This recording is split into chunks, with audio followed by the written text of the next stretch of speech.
New Zealand cricket அணிக்கு எதிராக India தங்களுடைய சொந்த மண்ணில் ஒயிட்வாஷ் தோல்வியை சந்தித்து மோசமான சாதனை படைத்தது. இதைத் தொடர்ந்து ஆஸ்திரேலியாவில் 5 போட்டிகள் கொண்ட டெஸ்ட் தொடரில் இந்தியா விளையாட உள்ளது. 2025 உலக டெஸ்ட் சாம்பியன்ஷிப் கோப்பை ஃபைனலுக்கு தகுதி பெற இந்தியா அத்தொடரில் 4 போட்டிகளில் வென்றாக வேண்டிய கட்டாயத்திற்கு தள்ளப்பட்டுள்ளது. முன்னதாக நியூசிலாந்து தொடரில் இந்தியாவின் தோல்விக்கு சீனியர்கள் ரோஹித் சர்மா மற்றும் விராட் கோலி சுமாராக விளையாடியது முக்கிய காரணமானது.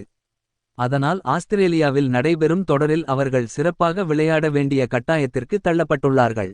ஒருவேளை அத்தொடரிலும் சிறப்பாக செயல்படவில்லையெனில் ரோஹித் சர்மா ஓய்வு பெறுவார் என்று முன்னாள் வீரர் ஸ்ரீகாந்த் சமீபத்தில் தெரிவித்திருந்தார்.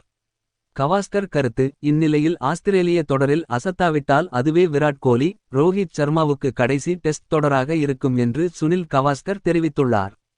அதனால் 2025 ஜூன் மாதம் இங்கிலாந்தில் நடைபெறும் டெஸ்ட் தொடரில் அவர்கள் கழற்றி விடப்படலாம் என்று தெரிவிக்கும் கவாஸ்கர் இது பற்றி பேசியது பின்வருமாறு: அவர்கள் மட்டுமின்றி அனைத்து வீரர்களுக்குமே நெருக்கடி ஏற்பட்டுள்ளது. அவர்கள் 30க்கும் மேற்பட்ட வயதில் இருப்பதால் கூடுதல் நெருக்கடியை சந்திக்கிறார்கள்.